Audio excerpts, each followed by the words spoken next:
Bonjour les élèves, bienvenue à cette nouvelle leçon de mathématiques. Aujourd'hui, on va travailler dans l'unité 6.1 à la page 83 dans ton caméléon.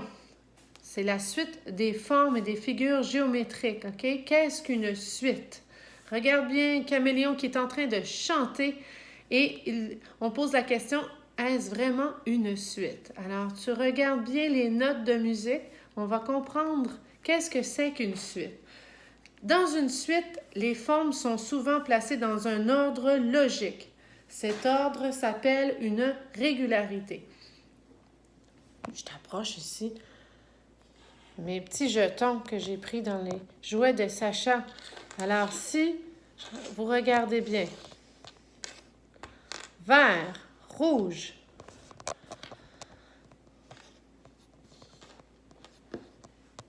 jaune, vert, rouge, jaune. OK? Donc, j'ai une suite et ma régularité est vert, rouge et jaune. On appelle ça une régularité. Après ça, ça se répète, OK? Vert, rouge, jaune, vert, rouge, jaune. Donc, dans cette suite, ma régularité est ici, vert, rouge, jaune, OK?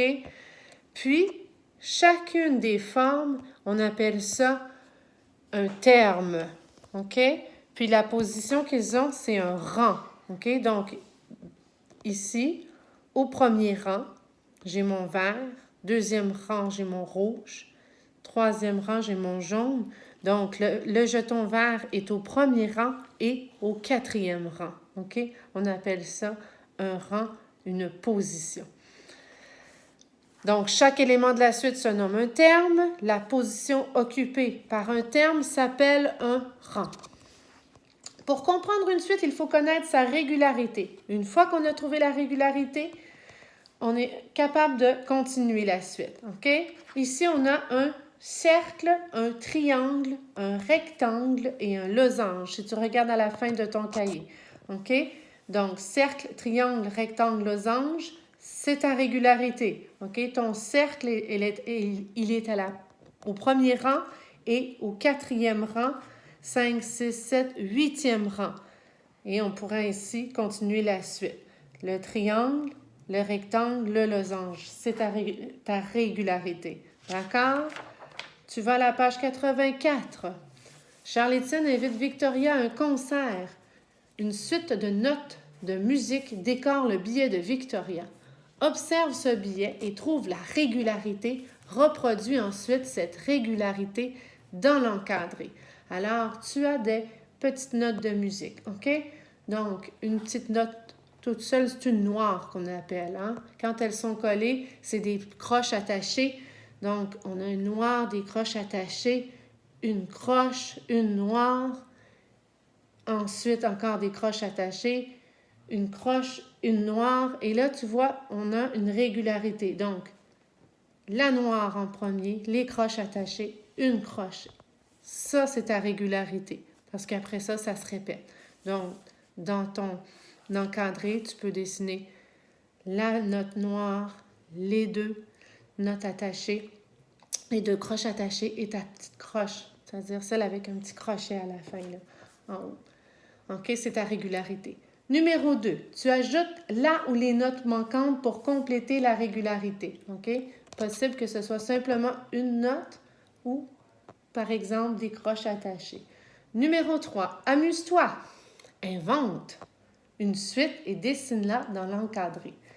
Essaie d'utiliser les notes de musique. OK? Donc, il faut qu'il y ait une régularité, bien entendu, parce qu'en B, tu dois me dessiner ta régularité. À la page 85, Victoria a dessiné des suites. Ces suites ont-elles une régularité? Il faut que tu regardes, tu observes attentivement, tu me réponds par oui ou par non.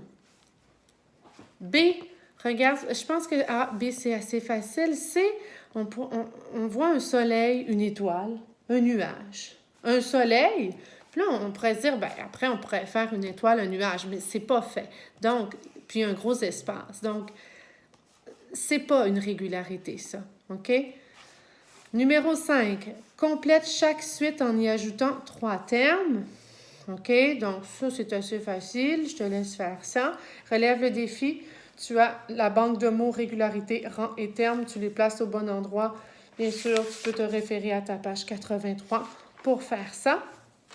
Donc, c'est ce qui est à l'étude aujourd'hui. OK? Les régularités pour des figures géométriques aussi. Je te suggère de travailler dans ton zigzag B. Page 97, c'est une leçon sur l'apostrophe. Vous savez qu'est-ce que c'est l'apostrophe? On remplace par une apostrophe les voyelles A, E, I à la fin d'un mot si le mot qui suit commence par une autre voyelle ou par un H muet. Alors, exemple, je étudie l'environnement, ça ne se dit pas. C'est j'étudie l'environnement. Donc, pour chacun des mots, au numéro 1, tu écris le, la ou l'apostrophe. C'est très facile. Numéro 2, remplace par une apostrophe la dernière voyelle des mots s'il y a lieu, puis il te donne tout le temps un exemple. OK? La force du vent, l'aérosion, ça se peut pas, ils ont barré le A, ils ont mis une apostrophe. Ce est un phénomène naturel. Alors, on barre le E, on met une apostrophe. Laisse-moi te expliquer ce phénomène. Donc, si tu as bien compris, tu vas barrer le E dans le mot te et ajouter une petite apostrophe au-dessus. OK? Laisse-moi t'expliquer ce phénomène. Écriture express. Oui, tu peux le faire. Tu visites une île ensoleillée. Écris 3 noms qui décrivent l'image. OK? Que tu vois. Ces noms doivent commencer par une voyelle ou par un H muet et tu ajoutes l'apostrophe devant chacun. Écris 3 phrases contenant ces mots. Pas très difficile. Attention parce que des fois, il y a des exceptions. Si on prend le mot hibou, on s'achète hibou. Est-ce qu'on dit l'hibou ou le hibou? On dit le hibou et non l'hibou. OK? Voilà pour la leçon de l'apostrophe et la leçon sur la suite des figures géométriques. À plus tard. Bye bye.